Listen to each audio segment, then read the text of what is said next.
Welcome to the Employee to Boss podcast, a podcast for everyone with an entrepreneurial spirit. Every week, I am joined by successful guests in all different industries and stages of business who will share what their experience was like transitioning from employee to boss. Expect action steps, inspiration, and hot topics. This is a resource for you if you're wanting to start a business, go all in on your side hustle, get to the next level in your thriving business, or just hear what it's like taking the leap to becoming your own boss. I'm your host, Haley Hayhurst, the owner of Espresso Podcast Production, a full-service podcast production agency specializing in editing, marketing, and strategy. Let's dive into today's topic. As entrepreneurs, I'm sure we've all heard a ton about real estate, how it's great to break into as a buyer or seller or an investor. And so I wanted to have this conversation here today on the Employee to Boss podcast all about real estate. So I am chatting with Garrett Brown. He is a real estate agent here in the state of Washington, located in Kirkland, Washington. I met him at a networking event with the Chamber of Commerce, and it was hosted by him. He gave a speech all about trends that he's seen in the space. So I was really impressed with what I learned there, so I had to have him here on the show. So a little bit more about Garrett. Whether you're buying or selling, the real estate transaction is all about you. He is here to make a confident and competent decision by providing market knowledge, listening to what you want, and negotiating with the other party to get you your goals. Garrett started selling real estate after college, and he has deep roots in the community and in nonprofits. So in this episode, we talk all about how this is important to have these deep roots in the community, especially when a lot of your business comes from the people that you know. And so he's involved in Rotary, nonprofits, and has so many tips to share with us. I will put all of his links in the show notes, whether you want to connect with him or if you are in the local area and want to buy a house. He's just such a great resource for educating on the real estate market because, as he says, knowledge is power. All right, let's get into this episode. Hey, Garrett, thank you so much for joining me on the Employee to Boss podcast. I'm really excited to talk with you today. Yeah, me too, Haley. Thank you so much, and really looking forward to sharing with folks, going employee to boss. Yeah, definitely. And I know we just talked about this before we pressed record, but I haven't spoken to a real estate agent in quite a while. And so I am excited to hear all about how you got into this space and what you do, because I know a lot of people want to break into real estate, whether it be their full-time job, a side hustle, or even just like investing in it. Yep. And people have a lot of questions, so you're here to answer them. So why don't you start off by telling us more about who you are and what you do? Absolutely. And the fun part is exactly what you mentioned. There's so many different facets inside of the real estate business, and it's not for everyone, and there's different realms that you can be in. So I've always been a realtor from the start, and that's how I make my day job money, obviously with the goal too of using the knowledge and skills that I help give my clients to then be an investor myself. And so I've had a few different properties, and a triplex was the first place I bought and still own, lived in it, rented it out, had a house that we flipped. And so able to talk long-term buy and hold or short-term fix and flip with folks and really help educate so that then you can make a confident and competent decision if you're a first-time investor or a first-time buyer too. Because even someone just buying their first home, they still, it's still the biggest investment that you're ever going to make. And so I like to go through it with that investor mindset. And that's something too that, not everyone in the real estate industry has. I think some of the stereotypes of a realtor is maybe, suited up like this, but then they're just, then spending all of their own money on a boat or on trips and whatnot. And I really try to live below my means and to make real estate sales the vessel for real estate investment and building long-term wealth for my family and my clients too. Yeah, definitely. I love that. So why don't you tell us your story from what you used to do to what you do now? So your story from employee to boss and how you got involved with Windermere out of all of the other real estate agencies that are out Totally, there. totally. So way backing up to then coming out of college, I had gone from wanting to do sports marketing and worked for a minor league baseball team for a couple of years, and then realized that enjoying sports and working in sports is two different things. So in college, switched my major to economics, and that was super helpful. That kind of gave me that business background. And then my first year out of school, I was living in Portland, Oregon, and worked for a company that did tech sales. That was all business to business. So then I knew, something of working for them when I wanted to venture out on my own and go from employee to boss. It was something more entrepreneurial and really working directly with people. So, and what I encourage people to think about it when they're deciding kind of what to, turning a side hustle into their main job would be to definitely, when you make that commitment to say, hey, this is what I'm going to go for, do it all in. So it helped that I was 22, 23 at the time and didn't have, that many expenses. So I could go for a couple of years of not making a whole lot of money being a realtor. But really the key there was going all in on it so that I knew that, hey, this is my only job. And I picked up little side stuff to pay the bills. But my full focus work wise was on real estate, because when it is just a side hustle that, or, part-time thing, it's really tough to help your clients in the best way, only doing it part-time, or you get, stuck doing stuff that doesn't end up making money. Right. Yeah, totally. And I know I talk to a lot of people on this podcast who say the same thing where it's like if you aren't all Yeah. in, it's hard to have that all in mindset. I started my business when I was around the same age, like 22.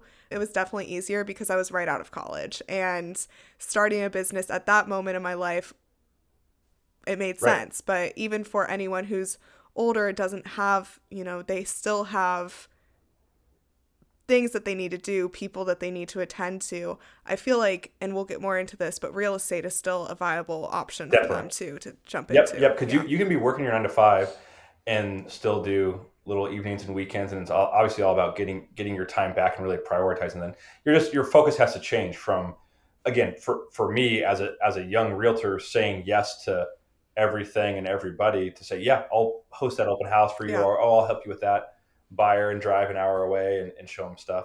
If you are working, another full-time job, and you just really need to hone in on, say, no, my niche specifically is only this neighborhood, or hey, I'm looking to buy Hmm. a place as an investor, and I need this specific property type, and really knowing what your buy box is, really helps so that you can be, working a Yeah. full-time job, having bills to pay, and still able to have success in real estate, even just starting out. Totally. So when you decided you wanted to go down the real estate path, what was one of the first steps that you took? Did you find a mentor, or I know you have to pass a test to become a realtor. Like, what were the steps that you took to get into this Yeah, industry? yeah, and it was really finding a mentor was the key for me. And I've had a few along the way. And to your point of, passing the test, the real estate licensing is just like getting your driver's license, where you pass the test, but that doesn't actually teach you how to drive, and there's nothing quite like that. So thankfully, I started out as an assistant to a realtor before I got my license, and that helped me to see how they ran their business. And then after I got my license, went on, my own outside of their team, quickly found out, oh, I could go further faster if I had a mentor that I worked closely with. And even if we were splitting, you know, deals 50-50 or 75-25, that it's still worth it, because I'm sharpening my skills and learning more stuff, and also too helping them out. Maybe if their capacity is full, or they want more freedom of time. And again, as a newer realtor, I had that back in 2013, 14, 15, when I was really getting going. But even today, now, I've got a mentor here in Kirkland, Craig Godry, that I work closely with, and we sponsored that Kirkland Wine Walk. But he's been in Kirkland real estate 25 years, 30 years. So just has way more connections, works with a higher level of client than, kind of what I have. And so I'll bring him in if I've got a bigger deal that best serves the client to have both of us there. And that's been a big help. So, even though I've been in real estate 12, 13 years, I still utilize my mentors because it serves the client the best way possible. And then even, selfishly for me, it's deals I wouldn't have gotten otherwise too. So it all Yeah. works. Yeah, definitely. I do think that any business, but especially real estate, it is about who you Mhm. know. And I live in West Seattle, like I was telling you, but I go to this run club in Ballard, and the host of the run club is a real estate agent. And I honestly think the reason he does it is to meet Totally. people. Like, I really do. And it's smart because he's like, okay, guys, go have fun on your run. And if anyone wants to buy a house, I'm here. Like, he makes a joke out of it, but it's so true. And so it's really about who you know and how you build those relationships. So, as someone whose whole business is on building relationships, can you give us some of the tips that you've learned over the past 13 Yeah, years? yeah, definitely. And I mean, the first example would be from the realtor that leads the run club. One, he's leading from the front as far as helping administratively, set it all up, or always being consistently being there. But also two, he's in front of people that you have some sort of common interest. So we've done a monthly happy hour here in Kirkland, and then also in Bothell as well. But it was just a chance to get face to face with people that you wouldn't have otherwise, and make connections and kind of be able to share business back and forth. But then too, really talk with other entrepreneurs and say, hey, here's some struggles I'm going through right now. Oh, this just happened. Hey, here's a situation that came up with a client. How would you, deal with it? So those are super fruitful because they're in-person events and they happen on a regular basis. So, they're always on the calendar, and it's kind of, you're just doing it no matter what. But, so that's always one. And then part two is giving back as well. So find a nonprofit or find a group that you can be involved with that you enjoy, and again, have that common goal. Definitely. And I mean, you never know who you're going to meet at these Yeah. events. And even if, you don't meet anyone that's going to become your client, still giving back to the community is so Right. important. And even going to thinking about nurturing these relationships, because I'm sure if you meet someone and they're not going to sell their house to you tomorrow, right? They're going to work with you maybe 6 months down the line, 12 months down the line. Like, I'm sure it's not an immediate thing. So, nurturing these relationships and keeping them top of mind is key. Yep. So, how do you do that? Yeah. And this is really a tip that I have for everyone listening here. So I would definitely say, write this down, or make notes of it on your phone. But how do I stay top of mind and everything? It's to be useful with the information that you're giving out to people. Be unique with your offerings. What's your value proposition? Be urgent in the sense of, hey, this is important for you to know now. Again, like I said, whether you're buying or selling a house 6 months from now or years down the road, is still stuff that is important now. And then to be ultra specific and saying, here's exactly how I'm going to help you. So it's, keep write down and keep in mind useful, unique, urgent, and ultra specific on how you're going to help folks. So, when Mm, last month we had that event we were at with the Kirkland Chamber. And so it mhm. was sharing a market update on, you know, how COVID changed the real estate market, and then affordability from a couple of years ago to now. And even though prices have come down when interest rates went up, then it's still way less affordable now. And of course, we don't know what the next year is gonna what will happen in the next year. But then the prevailing thought is, even if interest rates come down, all that's going to do is cause prices to go back up, because they say for every point that's going to drop from 7 to 6 to maybe 5% interest rates, there's going to be nationwide 1 million people that get into the real estate market that were ready to buy a house, but waiting for rates to come down so they could afford more. So all that's going to do is cause those homes that have been affordable to then be the first ones that go up.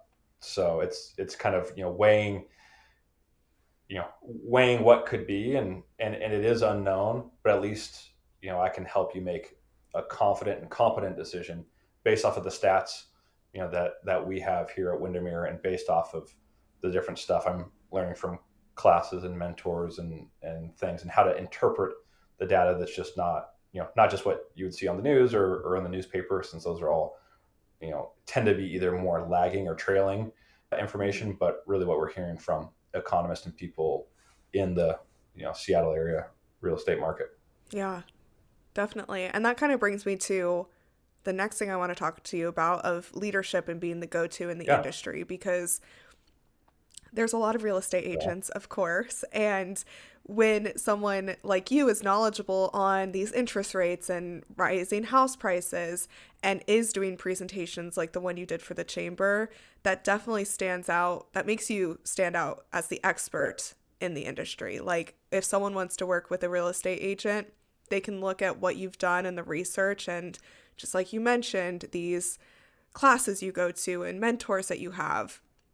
So when you're putting together kind of your Yeah. expertise and doing all this market research, is it leadership that you have in mind, like wanting to be better so you can serve your clients better?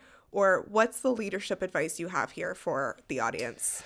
Yeah, the leadership advice is definitely, yeah, you always have to step up your game to better serve your clients. And the thing that I'm reminded of, and it's difficult to do, but there's receiving information or knowing information is great, but then real knowledge is then being able to explain it back out loud or in writing to someone else, to say, here's what I know, here's what it means, how you can, what it means to you, and how to take it and run with it. So Mhm. there's extra work that always needs to happen to make sure that then you can take what you're learning and then articulate it back to someone else, so that they can know it and understand it, and go from there.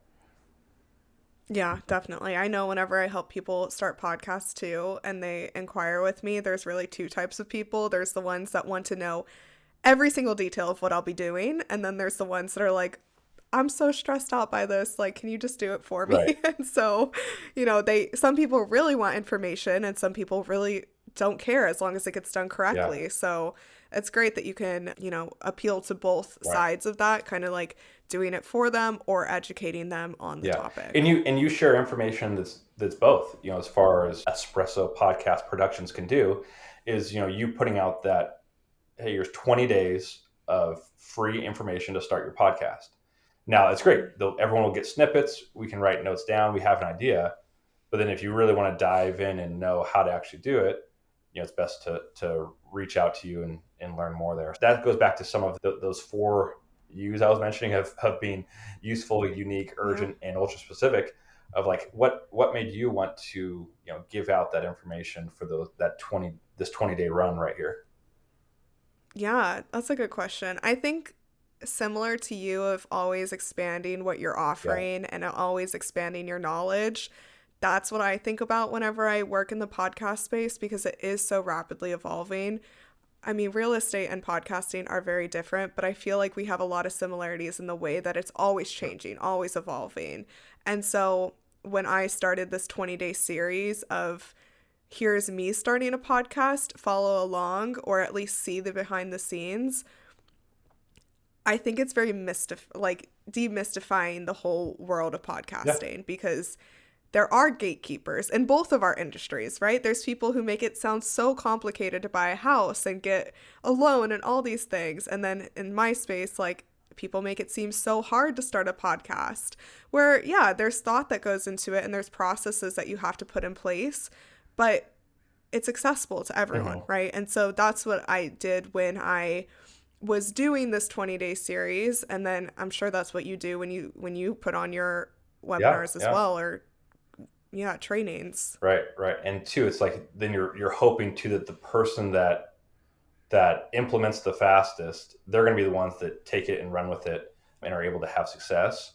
And Hmm. same thing for me and my side too. I mean, both for people out there that may either want to be a realtor or invest in real estate, then the people that are going to pick up the phone, you know, call, work on their scripts and their knowledge, and they're able, the questions that they ask. Those are the people that are going to be able to, be more successful because they're implementing what they're learning and exercising that muscle right away. So, like you Yeah. mentioned, the kind of two different types of people that may want to help start a podcast of tell me everything, or, hey, just figure it out for me. It's kind of similar, similar on my side of got to take whatever the clients will, whatever personality type the client's willing to do, and just run with it. Yeah, you really do. And that comes back to really those relationship Yeah. buildings, because the more people you know, the more people and personalities you interact Right. with, and the easier it is for you to figure out those key things that are indicators of, is my client overwhelmed? Is this an objection that I can Yeah. overcome? Or are they just like shutting down and I'm not the real estate agent for Yeah. them? I'm sure as you go on, that's probably what you find out more and more. Totally. Totally. And yeah, there's, it's tough that, those ones hurt when, you've been working with someone for a while and they end up, not buying from you, or not, or have their home up for sale, and then we don't end up selling it, Mhm. and it was really oh shoot, we didn't overcome those objections the right way, or we weren't on the same page. And I'll sit down with every client when I meet them, and again, whether it's both the buyer or the seller, and say, hey, we're going to talk through my sales process, and it's going to be my process, but then your decision making. So, Yeah. I'm going to give you the framework for how it should go, from doing it again, 12, 13 years and a couple hundred times over. And it's, you decide this or that. How are you prioritizing the price of the home that you want to go for, the condition of it, and the location, those type of things. Hmm. What's more important about different stuff, and I'll ask, those questions. But then those meetings will always end with, and at the end of this meeting, we'll say either if I'm the right fit for you, if you're the right fit for me, and we could walk away working together, or we can walk away not. Neither of us are gonna, chase after business if then the client doesn't want to work with us too. So there's Yeah. definitely a reciprocal relationship between, any entrepreneur and, their customer, their client. Is you guys both have to be on the same page, otherwise you are going to just end up being combative, or just won't fit. Things like they may do their own process, and then it throws you out of whack, and then you're not providing Hmm. the best service. Totally. And that's something that it's better to talk about early than later, Yep. or find out Yep. later, Yeah. At Windermere, do you have a team under you, right? Yeah, yeah. So I have an assistant that kind of helps on the paperwork side, and then a couple of Hmm. people that, help on the marketing, here in the office. And that was a big reason why I joined Windermere, is that the office staff really helps each of us agents individually on really Yeah. helping with our marketing, and then a different person that kind of helps on the paperwork side.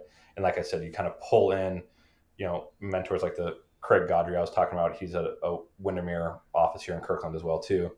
So kind of pull in different agents to work together, on stuff while we're going. So yeah, I've had times where I've had salaried people that work directly with me as, buyers agents, or, sales associates. But kind of what I've honed in on, and where I like to be is, you get me the whole time, all the way through the sales process. There's people in the background doing work. Maybe I'll bring in someone to help show a house that's, if I'm, out of town, or whatnot. Mhm. But really, it's me through the whole sales process, no matter what. And so that's all the anyone that works with me on both the buyer or the seller side sees. Yeah, that's Mhm. awesome. That's awesome. And I think that definitely, did you, when you first started 12 years ago, is that kind of where you thought you would end up, or has the evolution of your career been different? Evolution, but it's fits and starts, right? It's like, right away, it's build a big team and have people under you, and then, get out of production and just be a coach or a trainer, or helping, other realtors out. And so, like, that's the first track I was thinking or going.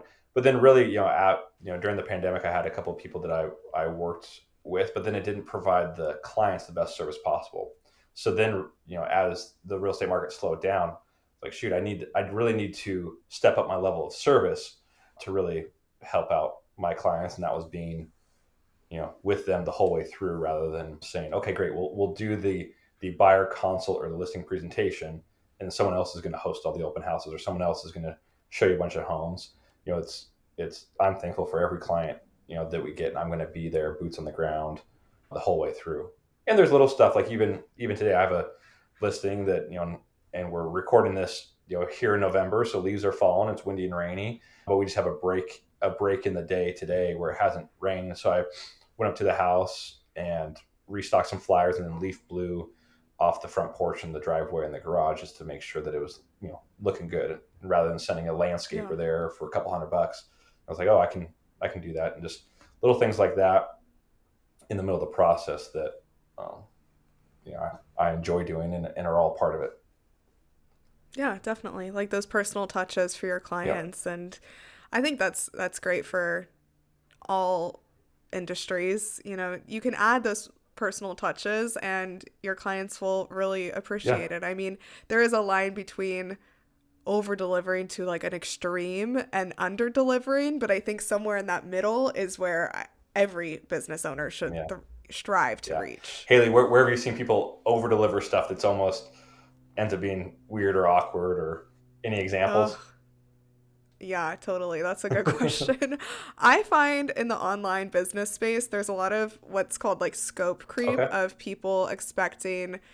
I'm not a graphic designer. I can throw together something on Canva, but if I have a client who's like, hey, can you create this for me? And they ask for like 10 different iterations of it, I'm like, this is not what I do. Like, I'm a podcast producer. I'm like the technical side. I have a creative eye. Have you seen any in the real estate industry? I'm sure there's a bunch. Oh yeah. I mean, like I was thinking more of, cheesy promotions to try to get someone's business, calling too much or saying, hey, we just sent you this letter or this postcard, and we focus on families with estate held property to help get them fixed up, cleaned up, and get them sold. Can we get you an offer? It's like, oh, our mom or grandma just passed away, like leave us alone. Yada. Hey, I get it. So sorry. When's a good time to call back? Sometimes it's F off or never, and sometimes it's hey, we're planning a funeral. Give us a few months, and the most rewarding transactions and clients, are all kind of situations like that where it's, oh yeah, we were talking a couple of years ago, and then you said, okay, now it's time to circle back, and now the time is right, and then it flows really well. That can be a lot of in our business if people are too pushy because they're not listening. They're not listening for what the client wants or what they're saying or really their time. So it's all about from my side. It's all about hearing what the prospective person wants to get out of it. What are their goals, and then what can I different levers to push and pull to help them out. Totally. No, that makes me think. I have this one guy that texts me. I'm from Las Vegas. He wants me to sell my mom's house. My mom is like fully alive and well. So I'm like, can you leave me alone? And he doesn't. And and then that's just an example of not taking the notes or putting them in, however you work at your back end to then remember the next time you talked. Where had he then, respected what you said, responded with something nice, and then maybe years down the road follows back up and said, hey, we talked a long time ago about your mom's place. Anything new, anything change? Oh yeah. Hey, now, now actually, this, different life change, happens. Yeah. So, right.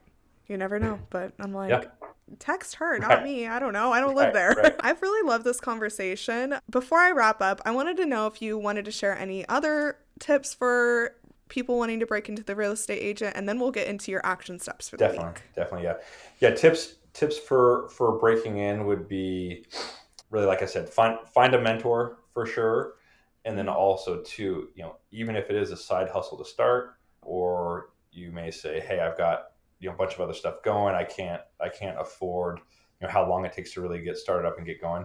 Really have that all in mindset, because that's the only way that you're going to be able to get through those slower days of hammering the phones all the time, or driving someone around, looking for houses, and then they don't buy anything for a while. So it's really have that all in mindset and know that, you're building deep roots, and that the longer that you're in it and stay in it, the more fruit that you'll see from that. I love that. That's really great Yeah. advice. Thanks for sharing that. So, this is how I wrap up all of my episodes, Garrett. I ask for the guest to share 3 action steps for the audience to take to move forward with their business or whatever goals they're setting from this episode this week. So, the reason I ask this is because there's so many podcasts out Yeah. there, and I know people can overconsume education before they take action. And just giving them 3 things to do this week will have that action be Hmm. started. So I'd love for you to challenge them with 3 things to do All this right. week. Three things to do this week. The first thing would be to time block some time, regardless of whatever job or industry you're in. Time block some time to really see where you're losing time. Like, I know for me, it can be mid afternoon, or what am I supposed to do? But really know, hey, I work best in the morning doing this, and here's when I'm going to knock out that things. Or, oh, I start to get distracted by the phone or other stuff going. So really hone in on saying, this is when I'm making calls, this is when I'm working on content, this is when I'm responding back to emails, and put those into your calendar. The other thing would be to take those for you statements that I mentioned earlier, and write out what that means for you. So I know, like, for me, what would make it worth someone working with me either to buy or sell a house. It's the first one is, be useful. So it's be able to share, information. Unique. What makes you unique? I know for me, when we're marketing a sale, I'll always use a service called Zillow Showcase, and that helps with not just the 3D tour and the floor plan, but it bumps up your specific house for sale to the top of the list, and it adds, a couple percentage points they sell on selling faster and selling for more. So that's a unique thing, and create a sense of urgency. Again, right now, it's people don't know what's happening post election and going into the holidays here, and so just being able to share, hey, here's what the market is doing right now. Let's talk about it, and then being ultra specific on, who you want to work with, or how and why. So I have a couple different in that realm, but it would be, always, seeing on the selling side, seniors that need to get into, assisted living, and helping them prep their home for sale. Again, a unique value proposition to give back, is that we can help with carpet and paint, and paying for stuff ahead of time so that they can sell for top dollar. There's that. Also, to having the ability to buy places without even going on the market, and say, hey, if you want to sell your house, I've got investors that, we work with in our network, and here's what we can do. So it's seniors, people selling a family house, kind of like we mentioned. And then on the buying side, it really is people that, I would want to spend time with and to show houses to. So someone that's going to be Yeah. willing to, take our recommendations, and having that, you know want to learn more and want to make it the start of, their future real estate investments, because then, it is your biggest asset that you'll have, but it's only a part of, your financial investments. So I like to always work with buyers Totally. that kind of have that investor mindset, across the board with, stocks, bonds, retirements, and in real estate. So Very cool. yeah, I guess that's the second thing. So time block some stuff, write down the four U's and the value proposition that you have, and then the last action step is get into some sort of networking group. Like, for me, it's the Chamber of Commerce, or also the Rotary, but somewhere where you can, rub shoulders with other people, and go to that run club, and talk to other folks and meet new people, and then you'll be able to, again, exercise that muscle of, here's my value proposition, here's what I, could do for you, and meet new folks. So time block your week, figure out your value proposition, and get involved in a networking group. I love those. Those are super actionable. And I like how you gave the example of the 4 U's and how it applies to your life. That's very Yeah. helpful for anyone wanting to put this into their own business or life. So thanks so much for sharing that, Garrett. I've really enjoyed talking to you and learning more about your journey into real Hmm. estate and how other people can get in as well. So thanks for sharing all of your expertise today. Yeah. Thanks so much, Haley, and looking forward to talking to you soon. Thank you for listening to the Employee to Boss podcast. If you made it to the end of this episode, I hope that you implement the actionable steps from this week's experts so you can get started with your business today. Please rate, review, and subscribe to the Employee to Boss podcast on Apple Podcasts, Spotify, YouTube, or wherever you listen to your podcasts. It helps more than you could ever imagine. Remember, a little progress each day leads to big results. We come out with a new episode every Tuesday. To access our show notes, transcripts, and courses, please check out espressopodcastproduction.com.